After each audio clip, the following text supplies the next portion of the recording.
já está cheio. Já eu queria pedir para você poder também estar deixando para, meu Deus, ser grato ao Senhor, o seu like e levar até os corações daqueles que aqui estão presentes, representar a tua palavra, para que todos possam reconhecer, meu Deus, o quanto o Senhor tem sido benevolente para com as nossas vidas, para com a vida dos nossos filhos, das nossas esposas, das nossas parentelas, ó Pai. Por isso, meu Deus, rogamos nesse momento que revista o teu servo, meu Deus, com a tua graça, o teu Espírito Santo, para que ele, meu Deus, sirva, ó Pai, como um fio condutor, como uma ponte de acesso a todos aqueles aqui sedentes e que enxergam, ó Pai, o quanto eles devem e o quanto, ó Pai, necessitamos de ser gratos a Ti. É o que nós oramos a Ti nessa noite, abençoando e colocando a Tua presença a vida do Teu servo, o pastor Rômulo, em nome de Jesus. Amém.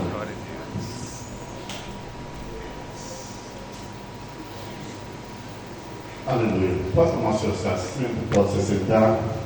Eu cumprimento a todos com a paz do Senhor Jesus. Que bom nós estamos aqui na presença do Senhor nesta noite.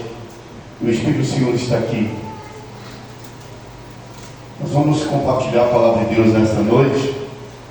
No Evangelho segundo escreveu Lucas, no capítulo 8. Pode continuar sentado.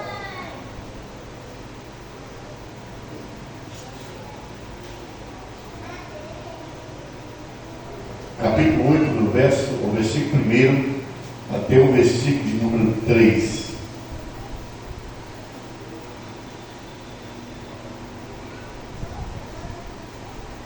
São Lucas, capítulo 8, verso 1, amém?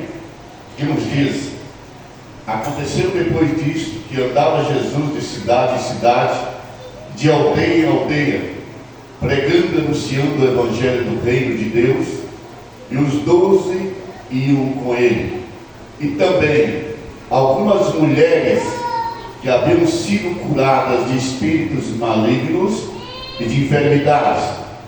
Maria, chamada Madalena, da qual saíram 7 demônios, e Joana, mulher de Cusa, procurador de Herodes, Susana e muitas outras, as quais lhe prestavam assistência com os seus bens. E Joana, mulher de Cusa, procurador de Herodes, Susana e muitas outras, as quais lhe prestavam assistência com os seus bens. Amado eterno Deus, te damos graças por estarmos aqui na tua presença nesta noite, Deus. O teu Filho Jesus Cristo é o autor e o consumador da nossa fé. E estamos sempre aqui nos cultos prestando esta homenagem a Ti, Senhor, porque sempre Tu serás digno de honras e glória. No céu os anjos exaltam o Teu nome. Aqui na terra deve ser a prioridade da Tua igreja, buscar a Tua presença, santificar diante da Tua presença, Deus, e que Teu Espírito Santo possa transformar vidas aqui nesta noite, transformar os nossos corações aqui nesta noite. Deus, nós iremos trazer a Tua palavra, ela é Tua, ela é santa, ela santifica, ela traz mudança. Nós precisamos ouvi-la, Senhor Deus. Fala aos nossos corações nesta noite, em o nome de Jesus, amém? Aleluia. Meus amados, dia 8, né? Foi comemorado o Dia Internacional da Mulher, quase em toda a terra. Claro que há exceções, geralmente nos países muçulmanos, no islamismo, aqueles mais abertos talvez comemoram, como o Egito, ali a Arábia Saudita, mas os mais fechados, como Paquistão, Afeganistão e outros, eles geralmente não comemoram o Dia da Mulher, porque eles acham que a mulher é só para criar, ter filhos, cuidar da casa, não sair de casa de forma alguma, nem mesmo tendo uma profissão, exercendo qualquer profissão. E ontem nós tivemos um culto aqui. Eu quero até agradecer a todos que estiveram, mesmo sendo a chuva contínua, uma chuva abençoada, não é isso? porque ainda é da parte de Deus. Tivemos um número muito bom de irmãs e irmãos aqui, neste culto abençoado. Quando eu digo abençoado, claro que nós tivemos ontem uma grande pregadora, a pastora Eufrásia, tivemos aqui cantoras, que cantou maravilhosamente, mas eu digo abençoado porque Jesus estava presente. Pode o culto ter grandes pregadores com grandes sermões, ter grandes cantores, mas se Jesus não estiver presente, o seu Espírito Santo com certeza não foi bom. Mas todo culto é bom, porque sempre o Espírito Santo vai estar neste culto, sempre Jesus vai estar neste culto. Aleluia. Isso é importante. A igreja está na posição de serva, esperando a volta de Jesus. Mas no dia de hoje nós vimos muitas mudanças no seio da igreja. Muitas mudanças têm acontecido. Quantos cultos que você vê fumaça artificial, luz coloridas piscando, batidão nos hinos. Você já não vê mais a glória, a fumaça da glória natural de Deus. Você não vê mais a presença de Deus, porque mudaram os cânticos. Já não fala da cruz de Cristo. Os cânticos já não falam da volta de Cristo. Já não fala do sangue purificador de Cristo. Os hinos já não falam da graça de Deus. Quantas mudanças estão acontecendo no meio da igreja? Se prega sermões que agradam as pessoas.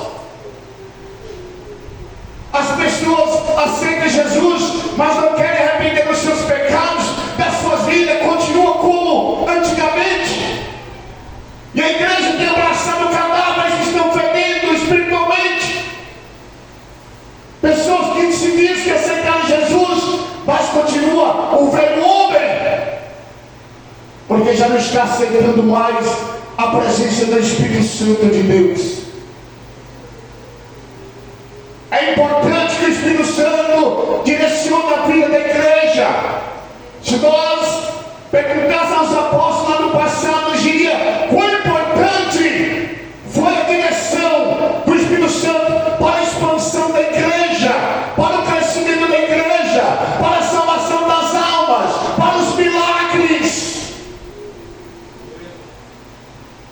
Eles deveriam ficar em Jerusalém, porque estavam com medo. Estavam com medo das autoridades judaicas, do Império Romano.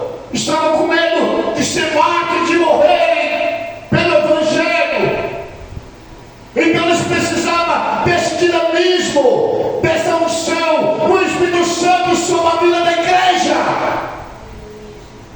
E a cada dia a igreja tem pedido a direção do Espírito Santo de Deus.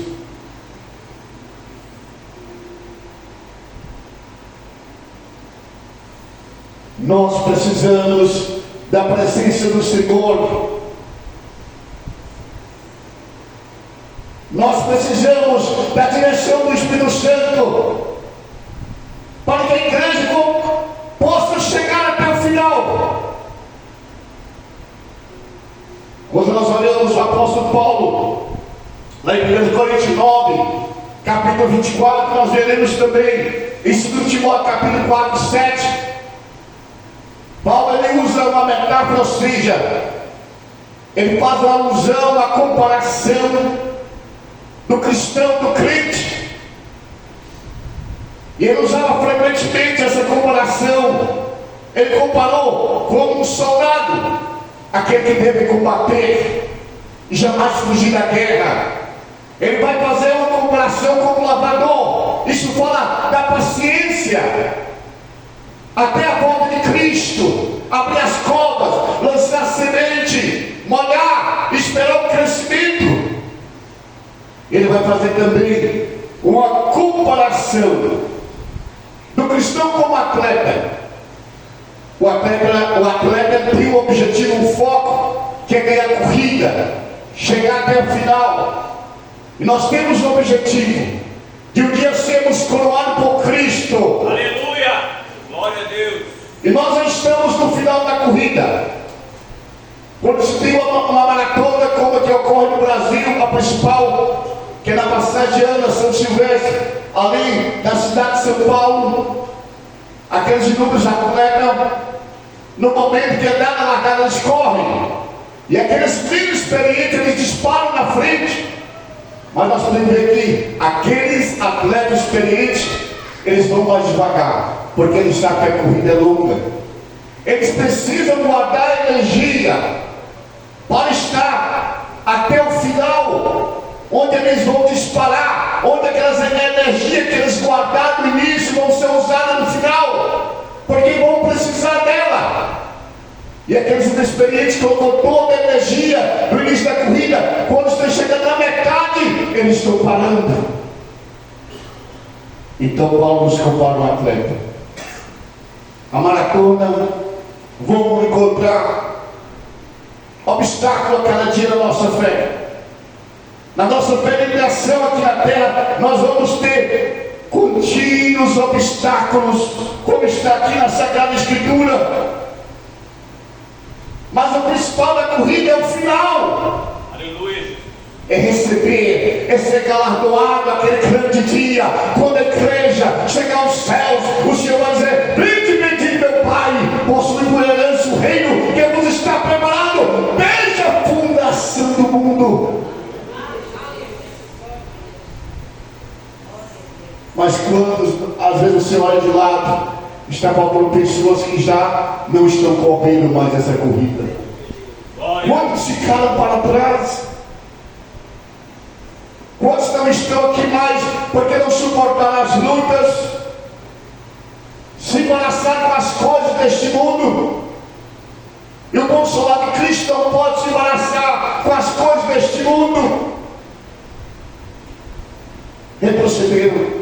Mas nessa noite aqui, eu quero citar o exemplo para a igreja de mulheres, sim, de mulheres, que às vezes é tido por muito como um sexo frágil, mas essas mulheres foram perseverantes, essas mulheres estiveram com Cristo do início do seu ministério até o final.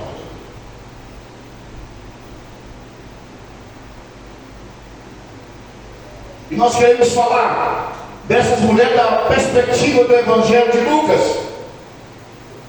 Nós sabemos que Lucas é o maior livro do Novo Testamento e o mais completo de todos os Evangelhos. Lucas era grego, era gentil, mas ele estudou os Evangelhos, estudou o Evangelho de Marcos. Ele procurou informação para escrever este Evangelho. É o único gentil escritor do Novo Testamento. Ele enfatiza, como nenhum evangelista, nós podemos ver a importância da mulher no ministério de Cristo. Só ele vai enfatizar, porque nós vemos os outros evangelistas, como Mateus, como Marcos, como João. Ele era judeus, e naquela cultura daquela época, somente o judaico, a mulher era tida como inferior. Mas Lucas, ele como gentil, ele era grego, se dava importância maior à mulher, então ele tem uma visão diferente, e ele vai minuciosamente, ele vai estudar, ele vai procurar sobre as mulheres que estavam também ao lado de Jesus, e ele vai trazer o destaque. Então o livro vai falar de Maria, de Isabel, de Ana, também enfatiza as viúvas, como nenhum outro evangelista citou, ele vai citar. E ele dá um destaque corajoso, uma posição de Maria.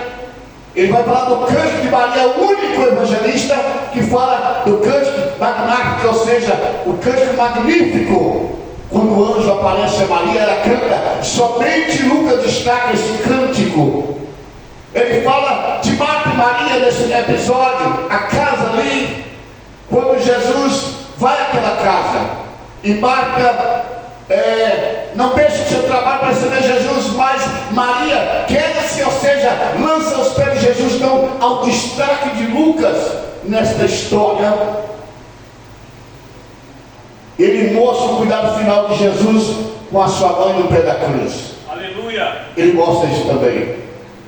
Então eu quero destacar alguns aspectos dessas mulheres. Em primeiro lugar, Marcos 8:3, vai nos falar que elas foram curadas, libertas por Jesus, como sinal de gratidão, porque elas faziam parte do mistério de Jesus, e elas passaram a segui-lo em toda a jornada evangelística. Não era só os discípulos, geralmente não fala das mulheres, mas elas estiveram também evangelizando, elas estiveram nas orações, aqui a palavra diz de cidade em cidade, de aldeia em aldeia. E o texto vai destacar, entre elas, Maria Madalena, de quem Jesus expulsara 7 demônios, Joana, mulher de Cusa, procurador de Herodes, pessoas gentias, uma mulher vinda do submundo e a outra da corte real, se tornaram discípulas de Jesus. Aleluia. Olha a importância das mulheres. Em segundo lugar, nós também podemos ver aquelas mulheres que assistiram Jesus, que seus bens estão em Lucas capítulo 8, verso 13. Mesmo Jesus sendo Deus, Ele não realizou milagre em benefício próprio, não. Ele não fez isso. Mas nós podemos ver nos textos que Jesus tinha necessidade, de tomar a forma humana, então Ele tinha fome, Ele tinha que alimentar, Ele tinha sede de tomar água. Aleluia. Então aquelas mulheres ofertavam o ministério de Jesus. Aquelas mulheres ajudavam para que Jesus comprasse mantimentos. Ele não fazia milagre para beneficiar ele, mas as pessoas, então ele necessitava de ajuda para o seu ministério. Como Paulo, a igreja de Tessalônica também fez isso com Paulo. Apesar de fazer redes para vender, para não pesar a igreja, então Jesus era ajudado por essas mulheres. Essas mulheres davam assistência tanto na alimentação como no suporte a hospedar Jesus. Elas conseguiam hospedar para Jesus, porque Jesus estava em lugar quando ele ia para outra cidade pregar, fazer obra. Então elas arranjavam hospedagem para Jesus, elas arranjavam roupa, calçados para Jesus, elas mantinham o ministério de Jesus. Enquanto Judas, como apóstolo, ele tinha o dinheiro da bolsa, que era usado para a alimentação de Jesus discípulo, essas mulheres colocavam dinheiro na bolsa de Jesus. Aleluia. Então essas mulheres é um exemplo para nós cristãos, para a igreja. Em terceiro lugar, como nós vimos aqui no texto, essas mulheres que sobem com Jesus também em Jerusalém. O texto diz, amados irmãos, que Jesus sofria hostilidades, perseguições pelos fariseus, pelo sinédrio. Então aquelas mulheres sabiam que seguir Jesus não era fácil. Aquelas mulheres sabiam que a vida delas estava em jogo, que elas estavam sujeitas a hostilidade, porque elas faziam parte do grupo de Jesus. E ela sabia, porque o próprio Jesus falou que ele seria entregue nas mãos dos anciões, dos escribas e dos sacerdotes, para sofrer muitas coisas até ele ser morto. Interessante que isso não intimidaram essas mulheres. Isso não fizeram elas abandonar Jesus. Isso não fizeram essas mulheres esconder de Jesus. Nós vamos ver na história dos discípulos que eles abandonaram Jesus. Elas são corajosas, elas não se amedrontaram, estavam dispostas a enfrentar os riscos do discipulado, porque o discipulado com sinceridade, o crente sincero, ele é odiado, ele é rejeitado, e elas sabiam que isso também aconteceria com elas. Em quarto lugar, nós vimos as mulheres presentes na crucificação de Jesus. Lucas 23, 49. Onde estavam os apóstolos enquanto Jesus estava sendo crucificado? Eles estavam ausentes ali. Eles não compareceram ao sepultamento de Jesus. Mas essas mulheres, elas foram e elas descreveram ao jardim onde o corpo de Jesus foi depositado. Elas sabiam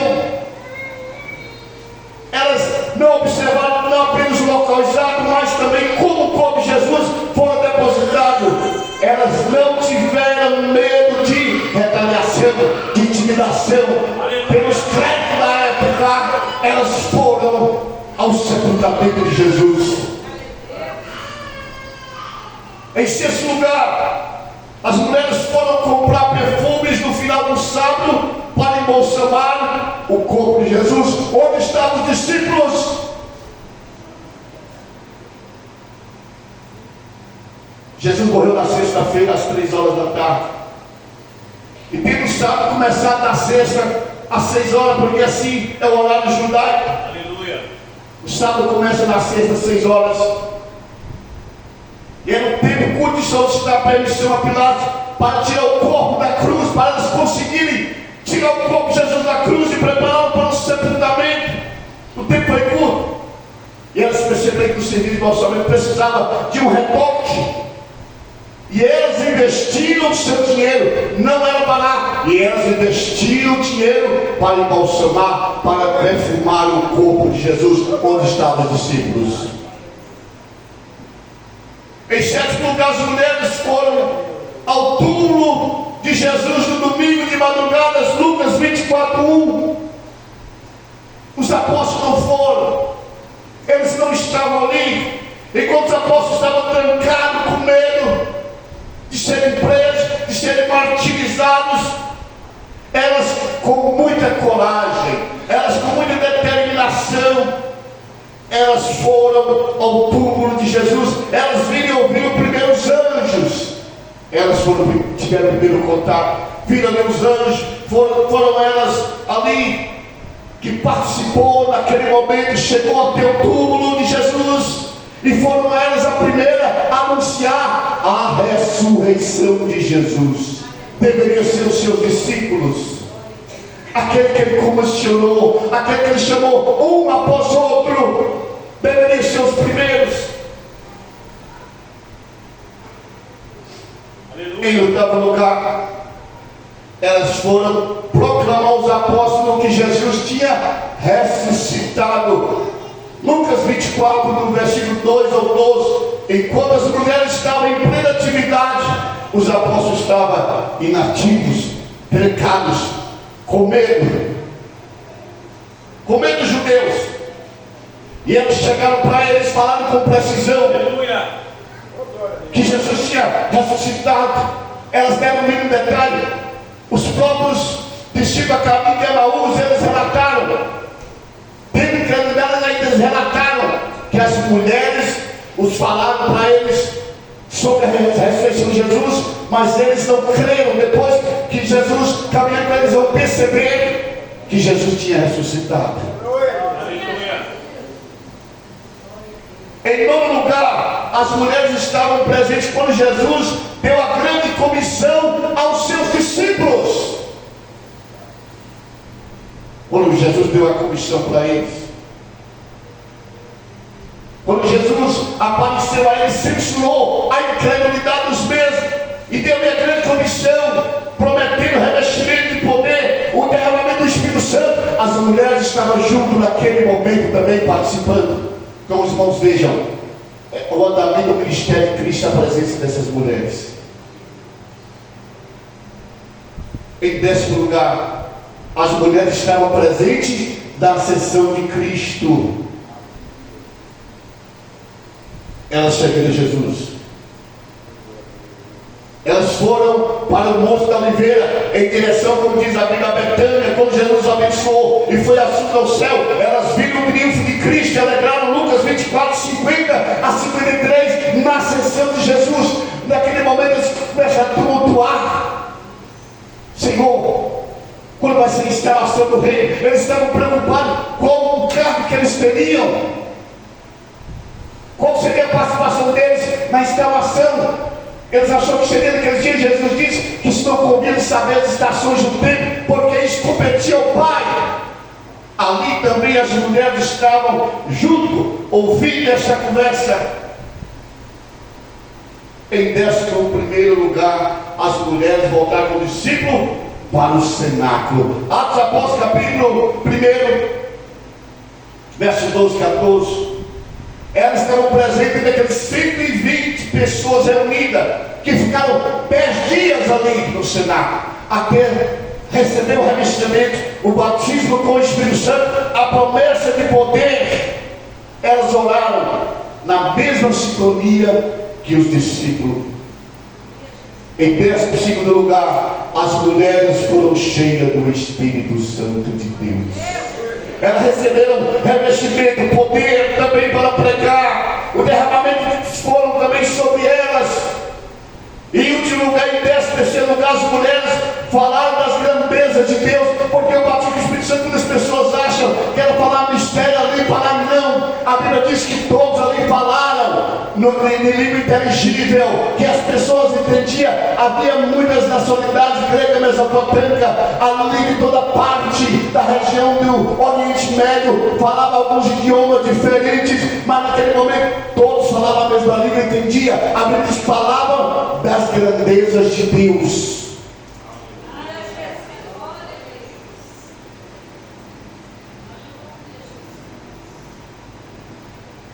Isso era a direção do Espírito Santo.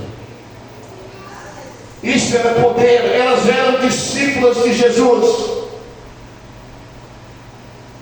E para ser discípulo de Jesus, meus amados, nós temos que entender que é um preço a ser pago.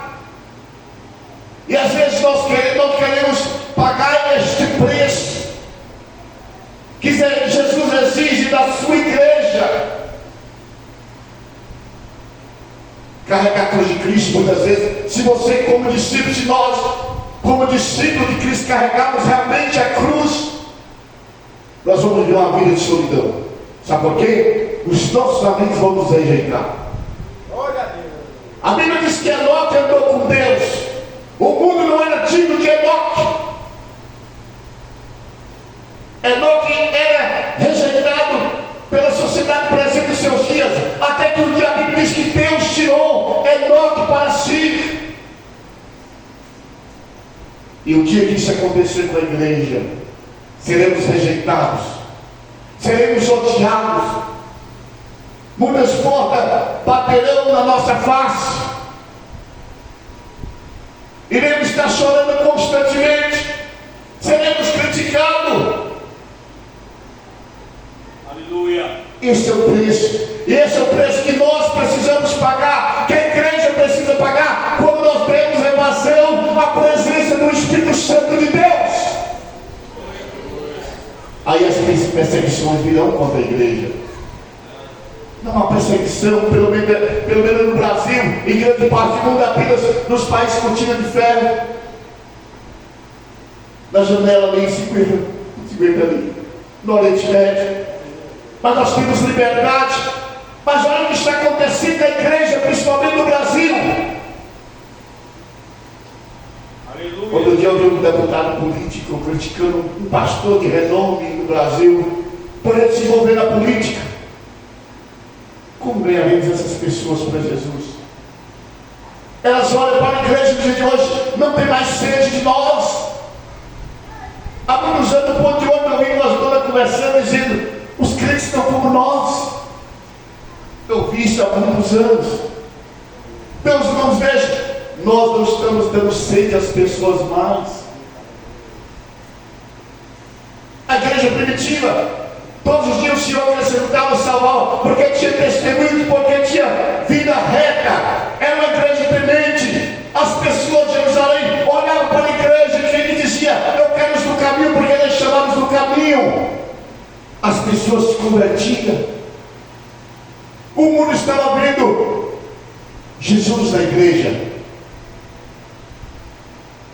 E hoje as pessoas não têm mais sede, ou quase não está tendo mais sede, porque nós não provocamos sede às pessoas, pelo nosso testemunho, pela nossa vida. A igreja tem abraçado o mundo. O mundo está dentro da igreja. Quando nós olhamos para a vida de Estevão, ele pregava aos ouvidos, aos olhos.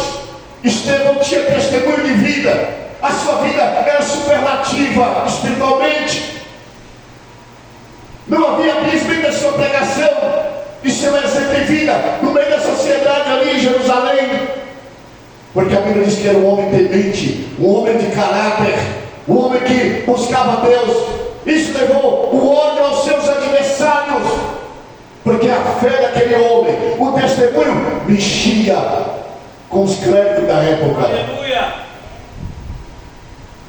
O que está acontecendo com a igreja nos dias de hoje? Somente oba-oba, mas não se vê a glória de Deus, não se vê a presença da fumaça da glória de Deus. Nós precisamos urgentemente da presença gloriosa do Espírito Santo nas nossas vidas. Nós precisamos do Espírito Santo. Precisa a igreja buscar, precisamos estudar a palavra, viver esta palavra. É a hora da igreja despertar. Aleluia. E o que nós temos provocado como igreja no mundo? O que o mundo tem visto em nossas vidas, na vida da igreja? E nós estamos esperando a volta de Cristo. Estamos esperando, mas estamos preparados? Estamos preparados para a volta de Cristo, para um dia de entrar nos céus?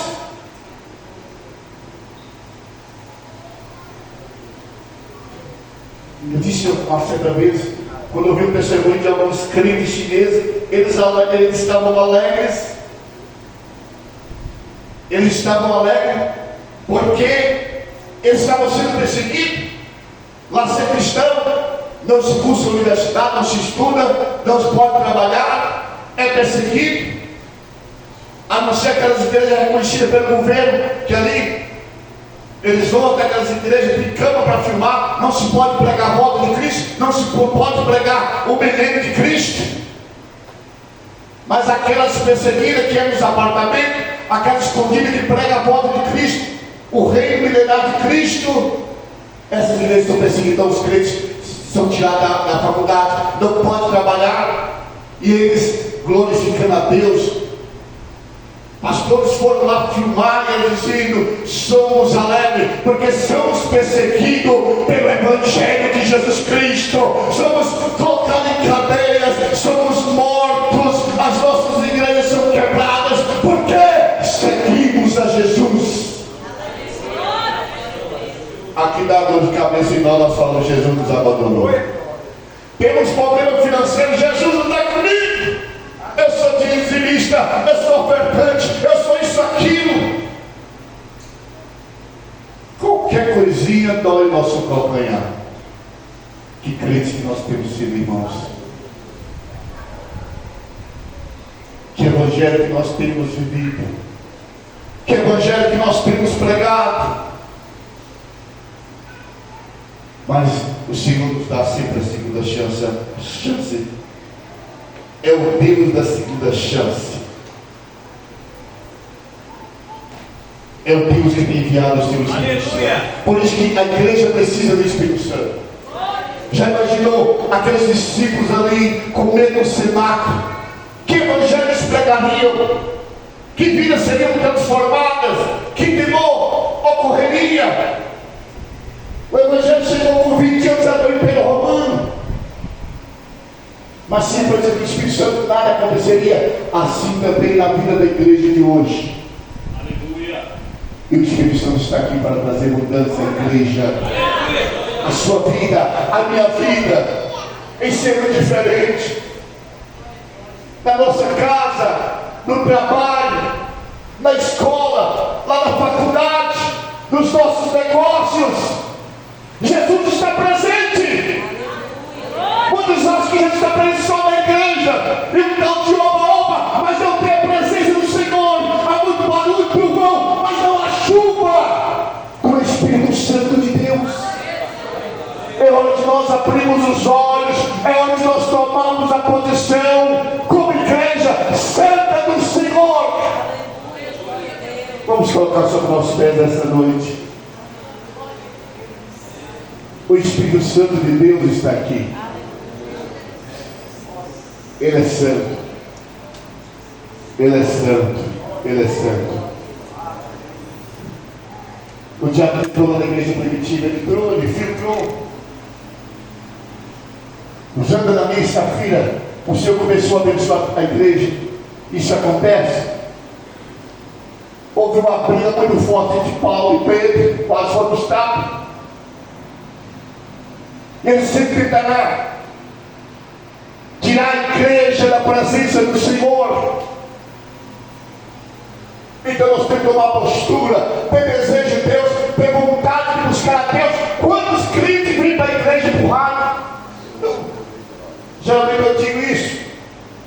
Falei mas vem em festividades, de congresso, quando tem grandes cantores, grandes para aqueles que acham, porque para Deus somos iguais, não há maior, não é melhor.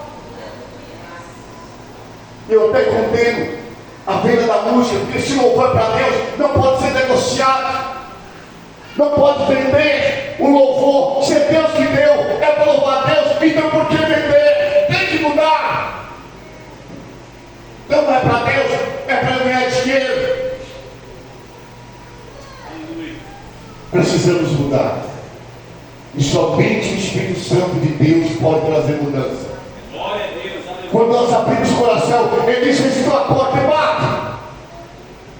Se nós abrimos, ele disser, ele traz mudança. Ele trouxe em Pedro o incovarde, o inconstante Pedro, que ele disse que fosse preciso morrer por ele, porque o diabo usou, mas no momento ele seguiu Jesus de hoje. Não esteve ali, é no Calvário, como os demais não estiveram. Somente João esteve na crucificação.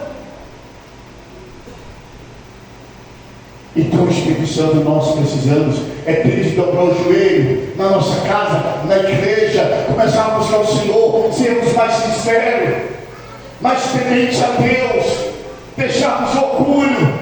Não somos nada, somos pó. Até a volta de Cristo nós podemos descer tudo, nós somos pó, não somos melhor que ninguém. Podemos ter roupa, você melhor que alguém, uma casa, um carro, mas somos pó. Não somos nada.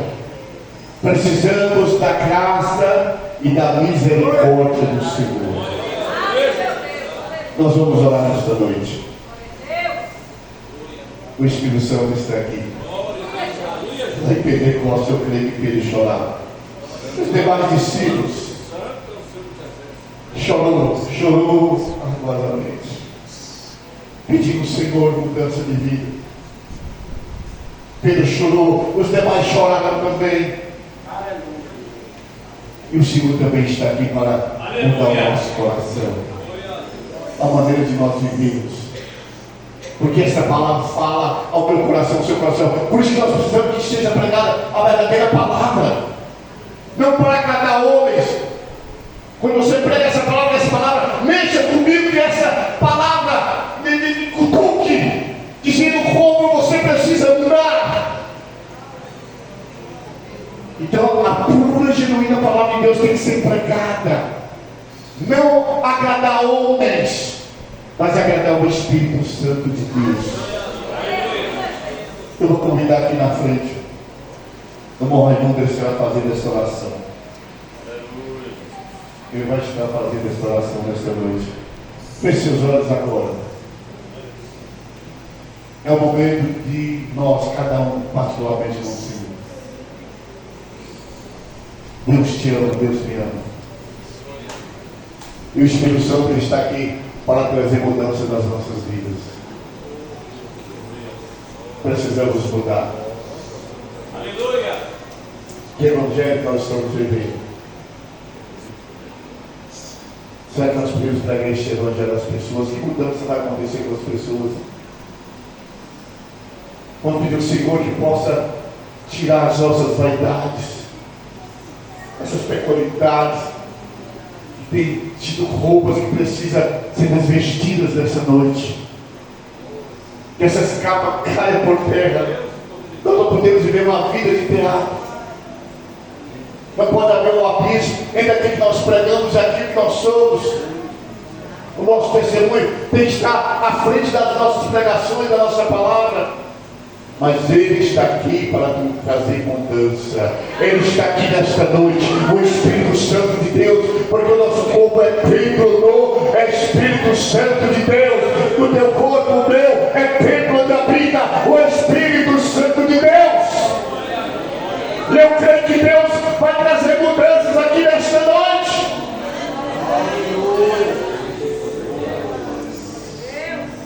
Glória a Jesus. Salve a alegria de papai do Senhor. Amém. Oremos ao Senhor.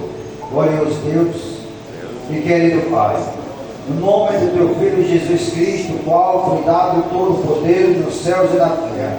Nesta noite, meu Deus maravilhoso, neste lugar, neste momento, que o Senhor, meu Deus maravilhoso, Pai querido, o Senhor da glória nos proporcionou na alegria da salvação.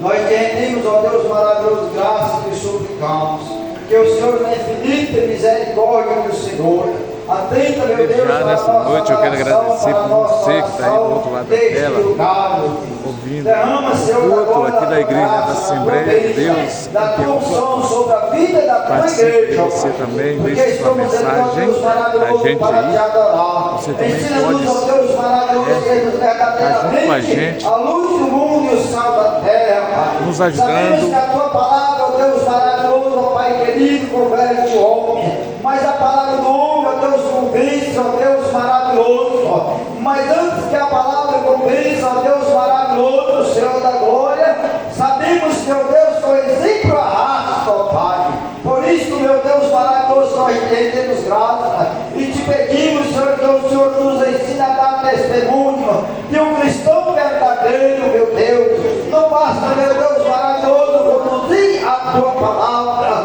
mas é necessário, meu Deus, que a tua palavra nos conduza. E o nosso coração, meu Deus, esteja cheio do amor do Pai Todo-Poderoso, que está otorgado pelo teu Santo Espírito, ó Pai. Após conhecermos a tua santa palavra, ó Deus, temos, meu Deus maravilhoso, certeza e convicção é que o tão grande, maravilhoso e inexplicável salvação que o Senhor nos concedeu pelo amor do teu próprio nome. De uma vez que a tua palavra nos fala, Senhor, que pelo amor do teu próprio nome, Senhor, apaga as nossas transgressões e dos nossos pecados, Senhor, não se lembra mais.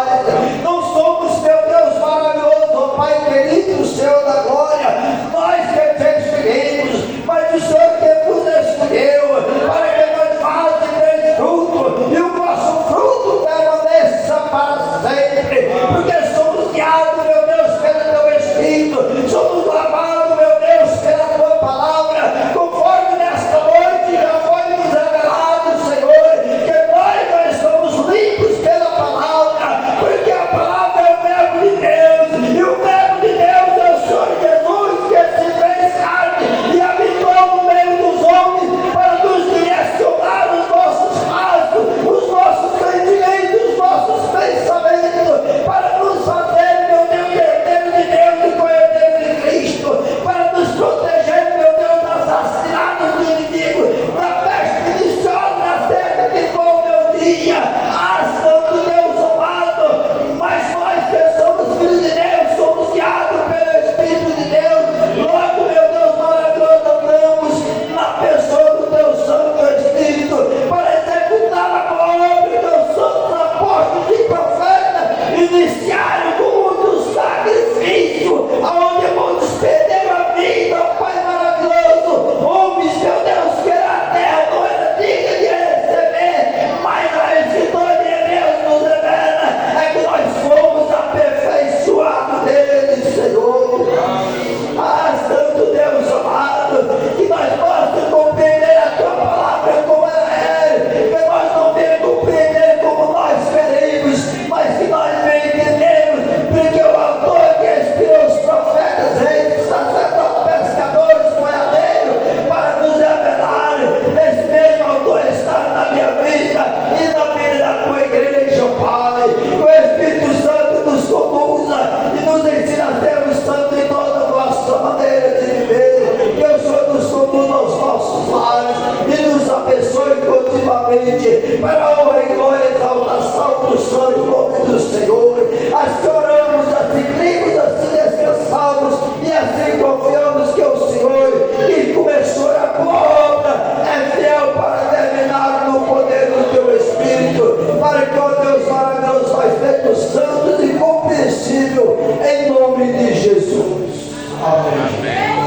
Pode Deus, só pode falar de nós.